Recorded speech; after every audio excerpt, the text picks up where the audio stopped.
क्या बीजेपी गुजरात में जो 26 की 26 सीटें यानी कि 100% सीटें जीतने का हैट्रिक बना पाएगी? 2014 का जो चुनाव हुआ, 1984 के चुनाव के पूरे 30 साल बाद हुआ था, उसमें 1 से 26 तक यानी जो अल्टीमेट स्कोर हो सकता है वहां तक बीजेपी पहुंचने में कामयाब रही। और ये सारा कुछ हुआ प्रधानमंत्री नरेंद्र मोदी की अगुवाई में। गुजरात एक मॉडल केस है बीजेपी के लिए, संघ परिवार की लेबोरेटरी कहा जाता है। बीजेपी के लिए भी ऑर्गेनाइजेशनल जो अगर हम एस्पेक्ट से कहें तो उस हिसाब से भी सबसे महत्वपूर्ण, सबसे मजबूत प्रदेश रहा है गुजरात। लोकसभा चुनावों के तीसरे चरण में गुजरात में भी मतदान होने वाले हैं। गुजरात में 26 हैं लोकसभा की सीटें, लेकिन मतदान होगा सिर्फ 25 सीटों पर, क्योंकि सूरत की जो सीट है वह ऑलरेडी बीजेपी जीत चुकी है, क्योंकि वहां पर जो कांग्रेस के कैंडिडेट थे उन्होंने अपना नामांकन वापस ले लिया।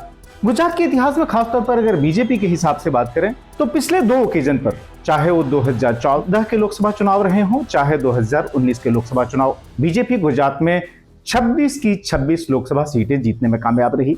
जाहिर है गुजरात प्रधानमंत्री नरेंद्र मोदी और गृह मंत्री अमित शाह दोनों का अपना गृह राज्य है, और इस बार भी निगाहें इस बात पर हैं कि क्या बीजेपी गुजरात में जो 26 की 26 सीटें यानी कि 100% सीटें जीतने का हैट्रिक बना पाएगी क्या? एक सीट तो बीजेपी ऑलरेडी जीत चुकी है। जो 25 सीटें जिन पर की मतदान होंगे, क्या वह सभी की सभी 25 सीटें बीजेपी कॉर्नर कर पाएगी? और खासतौर पर अगर बीजेपी का इतिहास देखा जाए, 1984 में पार्टी को पूरे देश में 2 सीटें मिली थी सिर्फ, जिसमें से कि एक सीट गुजरात से थी, गुजरात की महसाना सीट। तो 1984 में जो सफर जो है वह शुरू हुआ सिर्फ एक सीट से, वह 30 साल बाद, आप देखें 2014 का जो चुनाव हुआ, 1984 के चुनाव के पूरे 30 साल बाद हुआ था, उसमें 1 से 26 तक यानी जो अल्टीमेट स्कोर हो सकता है वहां तक बीजेपी पहुंचने में कामयाब रही। और ये सारा कुछ हुआ प्रधानमंत्री नरेंद्र मोदी की अगुवाई में। गुजरात की जनता ने उन पर अभूतपूर्व विश्वास व्यक्त किया, चूंकि उसके पहले वो आप ध्यान रखें कि 13.5 साल तक गुजरात के मुख्यमंत्री रहे। गुजरात के इतिहास में अगर देखें, राजनीतिक इतिहास में, तो वह लॉन्गेस्ट सर्विंग चीफ मिनिस्टर है। मुख्यमंत्री से सीधे प्रधानमंत्री बने नरेंद्र मोदी, और गुजरात की जनता ने दिल खोलकर वोटर्स ने उनको वोट किया और 26 की 26 सीटें जिता दी लोकसभा की, जो कि अपने आप में रिकॉर्ड है। और पहली बार जीता ऐसा नहीं, आप ध्यान रखें कि 2014 के बाद से 2019 में भी 26 की 26 सीटें नरेंद्र मोदी ने बीजेपी की झोली में डलवाई। ऐसे में बड़ा सवाल यह है कि क्या इस बार बीजेपी 26 की 26 सीटें जीतने का हैट्रिक बना पाएगी? एक सीट तो ऑलरेडी उसकी झोली में जा चुकी है, बाकी बची 25 सीटें, क्या वो सब की सब बीजेपी को मिल जाएगी? ये सवाल इसलिए भी उठ रहे हैं क्योंकि एक तो ये किस तरह का रिकॉर्ड कभी बना नहीं है, दूसरा ये है कि अपनी ही अपेक्षाओं पर खरा उतरना। खुद प्रधानमंत्री मोदी ने अपने लिए एक बड़ा रिकॉर्ड सेट कर दिया है। आप देखें देश के लिए तो एनडीए के लिए 400 पार, जहां तक बीजेपी का सवाल है 370 पार। तो ऐसे में गुजरात की भूमिका काफी बड़ी रहने वाली है। अब प्रधानमंत्री नरेंद्र मोदी खुद भी अपना वोट करने के लिए जाने वाले हैं, क्योंकि वो अहमदाबाद के ही वोटर हैं, अहमदाबाद के रानीप इलाके में वोट करते हैं। तो सवाल ये है कि क्या 25 की 25 सीटें मिल जाएंगी, क्योंकि 26वीं सीट तो ऑलरेडी मिल चुकी है।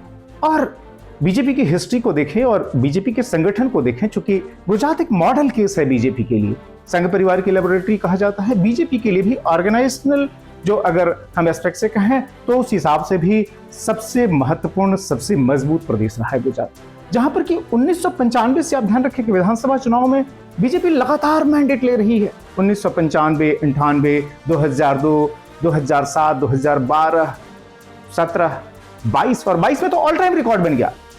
जो रिकॉर्ड 1985 में माधव सिंह सोलंकी ने 182 विधानसभा सीटों में से 149 सीटें जीतकर बनाया था, आखिरकार वो रिकॉर्ड 2022 के चुनाव में टूट गया, जब बीजेपी ने 182 में से 156 सीटें जीत ली। तो आप ध्यान रखें कि 2022 में बीजेपी ने इतना शानदार प्रदर्शन किया और उसके बाद से हो रहे हैं 2024 के लोकसभा चुनाव। और गुजरात की जनता मोदी पर भरोसा क्यों नहीं करेगी? ये सवाल इसलिए क्योंकि ध्यान रखें कि धरतीपुत्र हैं, गुजरात से ही आते हैं, गुजरात के ही सीएम से वह जो है देश के पीएम बने 2014 में। 10 साल तक देश के प्रधानमंत्री 2 टर्म तक रहने के बाद से तीसरी बार मैंडेट लेने के लिए लोगों के बीच जा रहे हैं। तो जाहिर है एक धरतीपुत्र फैक्टर है, क्योंकि गुजरात के ही निवासी हैं, उनका जन्म वडनगर में हुआ था। और क्या कुछ चैलेंजेस हैं क्या? कुछ लोग सवाल उठाते हैं कि अरे गुजरात में क्षत्रिय आंदोलन हुए, चूंकि पुरुषोत्तम रूपाला जो कि बीजेपी के बड़े नेता हैं, केंद्र में मंत्री भी हैं, उन्होंने राजकोट के उम्मीदवार के तौर पर कुछ ऐसी बातें कही जो कि राजपूत और ग्रेटर क्षत्रिय समुदाय को शायद पसंद नहीं आई।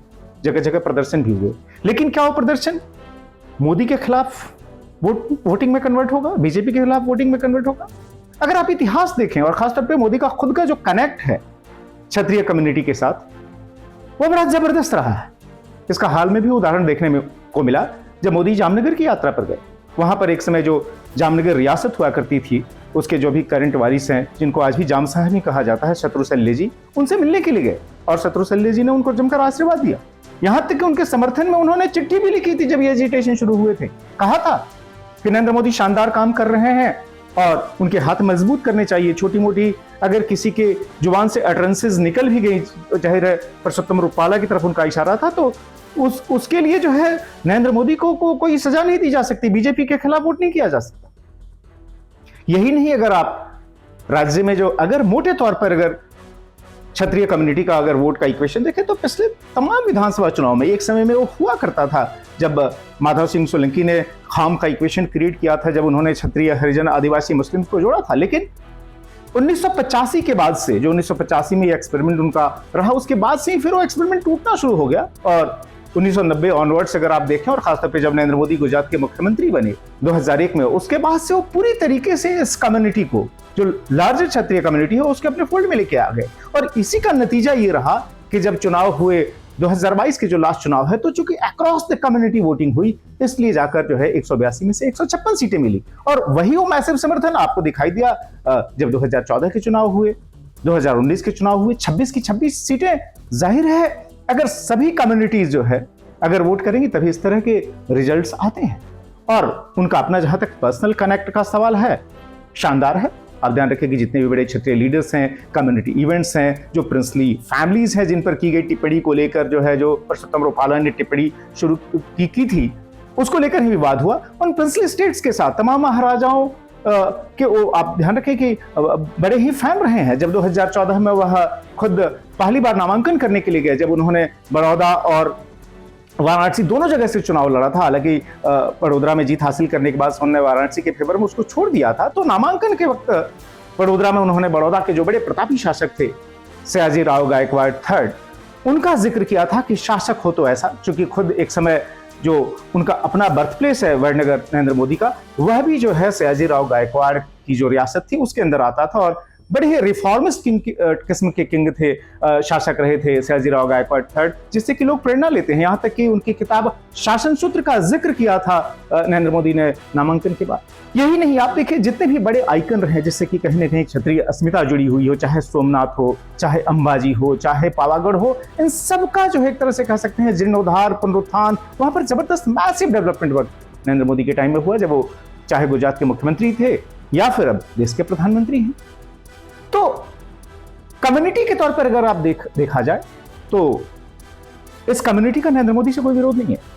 इक्का दुक्का जो है कुछ वेस्टेड इंटरेस्ट के साथ कुछ लोग अपना विरोध कर सकते हैं, अखबार में नाम भी कह सकते हैं, या फिर जो अटेंशन ग्रैब करने की कोशिश भी कह सकते हैं, या फिर जो कहीं छोटी मोटी भावनाएं आहत हुई हैं उसका रिफ्लेक्शन कहीं कहीं दिखाई देता है छोटे मोटे प्रदर्शनों के तौर पर, लेकिन वो जाहिर है नरेंद्र मोदी के खिलाफ वोटिंग में नहीं कन्वर्ट होगा।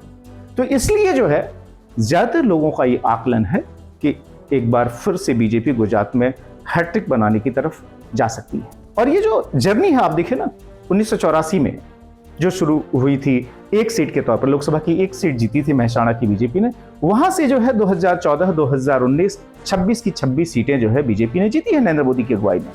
और अब चूंकि लोगों के पास जा रहे हैं तो 10 साल की परफॉर्मेंस है, जिस दौरान जाहिर है देश का विकास हुआ है, गुजरात में भी काफी मैसिव प्रोजेक्ट है, तो कहीं कोई दिक्कत है ऐसा दिखता नहीं। और ये कॉन्फिडेंस खुद नरेंद्र मोदी में दिखाई देता है, जबकि वो अपने हाल के दिनों में कई सारे उन्हें गुजराती अखबारों को इंटरव्यू दिया, उसमें भी वो भरोसा झलक रहा था, वो कॉन्फिडेंस गुजरात के लोगों के प्रति जो है वह दिख रहा था। और जो तमाम रैलीज मीटिंग्स हुई हैं उसमें भी वो कॉन्फिडेंस नजर आता है, जबकि लोग बड़े पैमाने पर नरेंद्र मोदी को सुनने के लिए आए, नरेंद्र मोदी के समर्थन में नारे बुलंद करते आए। और अगर वैसे भी गुजरात के इतिहास को देखें, खासतौर पे पॉलिटिकल हिस्ट्री को, तो 1960 में गुजरात बना, उसके बाद के सबसे पॉपुलर लीडर है नरेंद्र मोदी। इस तरह का मैसिव सपोर्ट आज तक गुजरात की जनता ने किसी को नहीं दिया।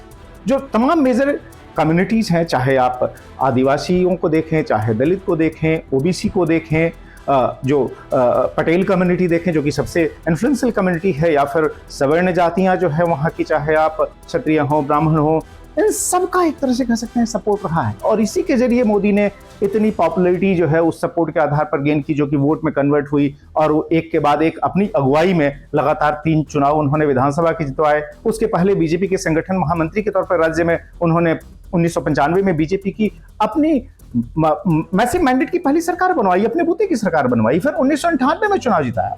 तो इसलिए इस बार भी जो 26 सीटें जीतने का जो लक्ष्य रखा गया, उसमें कहीं कोई बहुत चैलेंज नहीं दिखाई देता। और ये बात जो है नरेंद्र मोदी के जब आप भाषण सुने, जब उनके इंटरव्यू सुने, उसमें भी दिखाई देती है इस तरह की कॉन्फिडेंस। और यही चीज जो गुजरात से ही आते हैं गृह मंत्री अमित शाह, उनमें भी दिखाई देता। और सबसे बड़ी बात यह है कि मतदान के अवसर पर खुद प्रधानमंत्री नरेंद्र मोदी और गृह मंत्री अमित शाह खुद अपने होम स्टेट में रहने वाले हैं, तो उसका भी एक बड़ा साइकोलॉजिकल असर पड़ेगा।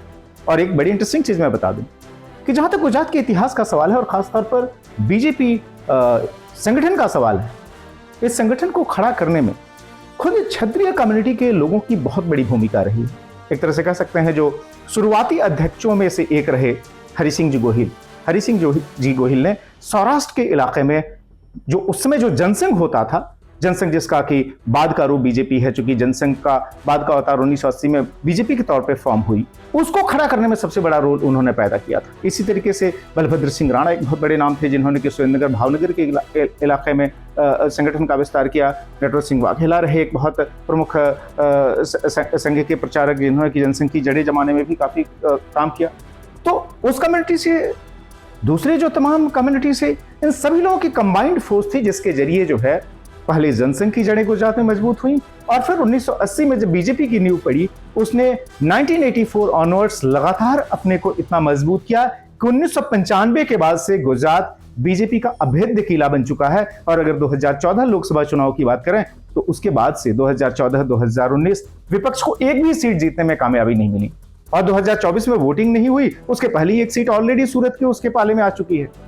तो लगता नहीं है कि कहीं कोई चैलेंज है, और यही वो कॉन्फिडेंस है जिसके आधार पर, चूंकि आप अपने होम टर्फ पे मजबूत हैं, इसीलिए आप देश में जो है 400 पार का नारा बड़े भरोसे के साथ बुलंद कर सकते हैं। और जो गुजरात को मैंने देखा है, चूंकि 15 साल मैं खुद गुजरात में रहा, 99 से 2014, गुजरात में जो रॉक सॉलिड सपोर्ट मोदी को लेकर रहा है, जो कि विधानसभा चुनाव के नतीजे में रिफ्लेक्ट होता है बार बार, या फिर लोकसभा चुनाव के नतीजे में, उसमें कहीं कोई कमी इस बार भी नहीं दिखाई देती।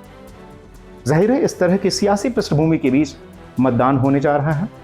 तीसरे चरण के मतदान में गुजरात में भी वोटिंग होगी, और सबकी निगाहें जाहिर है मतगणना के दिन होगी कि आखिर बीजेपी क्या हैट्रिक बना पाती है गुजरात में 26 की 26 सीटें जीतने की। एकमात्र अगर कोई मिस्ट्री है तो यही है, बीजेपी काफी कॉन्फिडेंट है, और इस कॉन्फिडेंस के बीच वो जा रही है तीसरे चरण के चुनाव में, जिसमें कि गुजरात में भी वोट डाले जाने हैं।